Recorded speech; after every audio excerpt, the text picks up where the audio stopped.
Hello, welcome to Quackalope. Thank you for being here. Today we're going to be opening up box number 3 from the Brandons of the Sanderson's Kickstarter Adventure Box. The year of Brandon Sanderson's. I don't know if I've actually opened any of these with you. You haven't yet. I've started reading the Mistborn series from Brandon Sanderson, and I am excited for this content. I've watched the other two, so I could be caught up. So the first one was a Hoyd one, which is his reoccurring character. Yep. There was a t-shirt, some post-it notes, some other things. Yeah. I posited that I was less impressed with it. Yes. Some members of the audience didn't like me saying that maybe the boxes haven't been as good as I was hoping. I think you posited that a lot with your second video as well. I did. So the second one, the first one I was just purely excited. Yeah. The second one, I was like, okay, I still don't have a book. What was the theme about the second one? The second one was a set of books that I actually haven't read, but it was cooler things. It had these little slugs that were ice cube trays. Oh, had that ship that was really cool. I opened that with Austin Harrison from Ivy Studios. Yeah. He was very excited about it. He thought it was very cool. I thought the value in it was much better. Yeah. But I still don't have any of the books. It was supposed to be 8 weeks of. It was supposed to be 4 books and 8 weeks of boxes. Gotcha. One a month, so a year, so 12 total things. What should have happened if they didn't have delays was box number 1 or book number 1, box number 1. 2 boxes and then a book and then 2 boxes and then a book and 2 boxes. And they're behind on one of the books. And I understand why they are. All the people that are angry about me saying that they've been a disappointment so far. Yeah, I work at the board. I get it. I get delays. I'm not Jesse saying just that wants to see the books. I'm not saying that Brandon Sanderson is messing up. I'm a massive fan of Brandon Sanderson. Yeah. I'm saying that the boxes coming as they aren't what I'm actually the most excited about. You've been most excited for the books, and the boxes are just like a part of being in the community. I've already fully read, Tress. I have it printed out over here because I was so excited about it. Yeah. But you also have the audiobook, I believe, as well, and we're listening. I got both. I purchased the audiobook on one of the apps that he pushed. I think I purchased it on Spotify since he did the big Audible update. And I know maybe not good to put out a video talking about being disappointed in his Kickstarter alongside whoever the jerk was that wrote that. So you'll know about this. Yeah. This might be the book. Trust. This might be the book. I'm curious. But whoever the jerk was that put out that article, so it felt very heavy. Someone put out an article about Brandon Sanderson, who he invited them into his home and everything like that. And it was very condescending. It was very rude. So we got a pin. Okay. Is this Tress? This is Vin. Oh, Vin, okay. Do you know Vin? Vin. Yep. I know Vin. You know Vin. This is from Atlantis. Yes. Yeah. This is... Yes! Yes! Finally, Shira. You have your book. This is why I backed. This is what I have been waiting for. Tress and the Emerald Sea. Finally. Okay. So this, I think they were having some problems with the printing on the layer here. World Hopper. So this is going to show all the different, interesting. This is going to show the different areas. So the entire world of Brandon Sanderson fits inside of here. So like Rosh Hashar, Taladine. So like in here would be the Elantris area. Yeah. First of the Sun. I'm not sure where each one is, but this is where our World Harper, our Hoyd, jumps around to and from. Okay. Open up the book. Tress of the Emerald Sea. Sure, you have to read this. I know. I have really You're not taking this with you. No. I have really, really enjoyed this book. It is a little bit of a younger adult book. Like the Similar writing... to his librarian... Alcatraz... Of the librarian series. Yeah. It's a little bit of a younger style of book. It is a very, very cute story. It's a very nice story. I really enjoy the heroine that he played in this. Yeah. Tress plays the role of, instead of your bombastic, very, very sure of themselves type of hero, Tress actually plays this role as a young girl who has never really explored this world before. And so she's discovering all this stuff. And she's not perfect. She's not great at everything. Production on this is lovely. Gorgeous. Absolutely beautiful. In the middle of an ocean, there was a girl who lived upon a rock. This was not an ocean like the one you've imagined, nor was the rock like the one you have imagined. The girl, however, might be as you imagined, assuming you imagined her as a thoughtful, soft-spoken, and overly fond of collecting cups. Here's what I can say about this. The audiobook is lovely. The audiobook is really good. However, look at the artwork. I know. You continue talking. The audiobook is really good. However, I highly recommend people also pick up and read this because the language play, the little bits of word choice and the way he describes characters and the interactions they have with each other. I love this. Look at the very beginning. For Emily, who has all my love. It's very sweet. It's very sweet. The way that he builds on these characters and explores their narrative is so charming. So this is going from they have different oceans, and these oceans are spore clouds that fall from the sky. So instead of a regular ocean, I was gonna start at the back with the pictures. So instead of a regular ocean, Shira, it's this ocean is this floating burbuous spore cloud. Oh, that's so cool.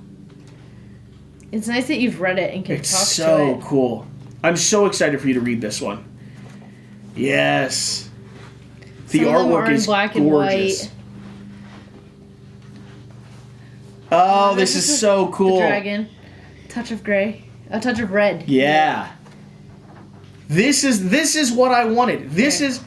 Oh, are you kidding me?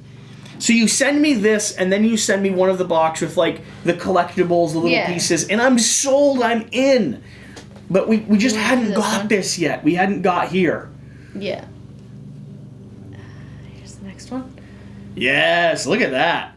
Look at those vines. Is this Tress? That's so awesome. No, I don't believe this is Tress. That's Tress. This is Tress. I mean, that might be Tress as well, just a different interpretation of her. Second edition. Woo! Look at that. Yeah, you're telling me like that. That is a sinking ship. These spore clouds. Oh, this is so sweet. This is the iconic. Yeah. Because then here's iconic. Her collection of cups. Okay, here's your bookmark. we have to, sure, we have to. In the middle of the ocean, there was a girl who lived upon a rock. This was not an ocean like the one you've imagined, nor was the rock like the one you have imagined. The girl, however, might be as you imagined, assuming you imagined her as thoughtful, soft-spoken, and overly fond of collecting cups. Men often described the girl as having hair the color of wheat. Others called it the color of caramel, or occasionally the color of honey. The girl wondered why men so often used food to describe women's features. There was a hunger to such men that was best avoided. In her estimation. Her estimation? Yep. Estimation. Light brown was sufficiently descriptive.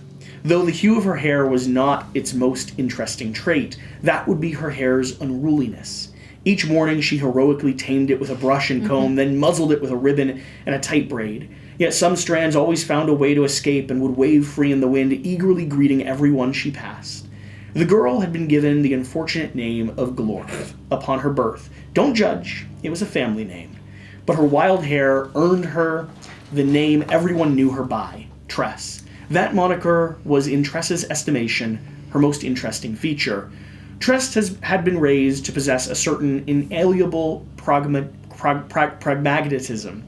Pragmatism? Yep. Such is a common failing among those who live on the dour, lifeless islands from which they can never leave.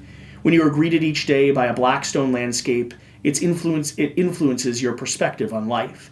The island was shaped rather like an old man's crooked finger, emerging from the ocean to point towards the horizon. It was made entirely of barren black saltstone and was large enough to support a fair-sized town and a duke's mansion.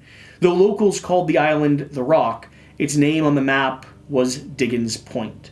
No one remembered who Diggin was anymore, but he had obviously been a clever fellow, for he'd left the rock as soon as naming it and never returned. In the evenings, Tress would often sit on her family's porch and sip salty tea from one of her favorite cups while looking out over the green ocean. Yes, I did say the ocean was green. Also, it was not wet. We're getting there. As the sun sets, Tress would wonder about the people who visited the rock in their ships. Not that anyone in their right mind would dream the rock as a tourist destination. The black saltstone was crumbly and got into everything. It also made most kinds of agriculture impossible, eventually tainting any soil brought from off the island. The only food in the island that the island grew came from compost vats. While the rock did have important wells that brought up water from a deep aquifer, something that visiting ships required, The equipment that worked the salt mines belched a constant stream of black smoke into the air. In summary, the atmosphere was dismal, the ground was wretched, and the views depressing. Oh, and have I mentioned the deadly spores? I know, you would have just continued reading this for the rest of the afternoon to the camera. But here's the thing. Those little moments that you laughed at, that is sprinkled throughout the entirety of this book. These little quippy narrative, the narrator's voice is very prominent here. And you'll discover why as you continue exploring through the book. But you have these little quippy moments where the narrator isn't telling you the story as if it was like a historian or documenting or just observing. He's talking to you. He's being like, he's adding this little thing. It's like when Deadpool talks to you. What's it called? When it's behind or in front of the screen, something. Yeah. When they have the additional commentary. The fourth wall. Yes, there we go. And so it really does have this. The last thing I want to do, here's your heroine. Here's the girl that you're set up with, okay? And so Tress would sit on her steps in the evening, watching ships sail away as a column of spores dropped from the Luna Green and the sun moved out from behind the moon and crept toward the horizon. She'd sip salty tea from a cup with horses painted on it, and she'd think, "There's a beauty to this, actually. I like it here, and I believe I shall be fine to remain here all my life." That's your hero. That's the story. The person your story about is starting as this innocent little girl who wants her hair described as brown, and she's sitting on the steps looking over this drinking from like a pink cup with horses. Depressing landscape. Yeah. With this little tiny cup, and she's going, "I'm fine here. I'm very content just being here forever. This is really nice. What a life I have." I still love the fact that he wrote all these during COVID, and I'm excited to see the other three that are so cool. Yeah. Thank you for watching. Thank you for being here. We will have another video after Shira actually reads through Tress of the Emerald Sea. Yes. Very, very excited to actually have this in hand now. And I've already read this book. I don't technically need this book anymore, right? I'm going to read it through again. I am head over heels. It's funny because these books actually terrify me, and I am going to read the printed out version because I don't want to. I like folding my books. I like pinning down corners. This is like the collectible book that's staying. But yeah, please don't hurt my book. No, I'm not touching your book. Please don't hurt my book. I'm keeping the pin, but not touching your book. This box number 3. The best. So worth it. So worth it. We'll see you next time. Bye. Bye.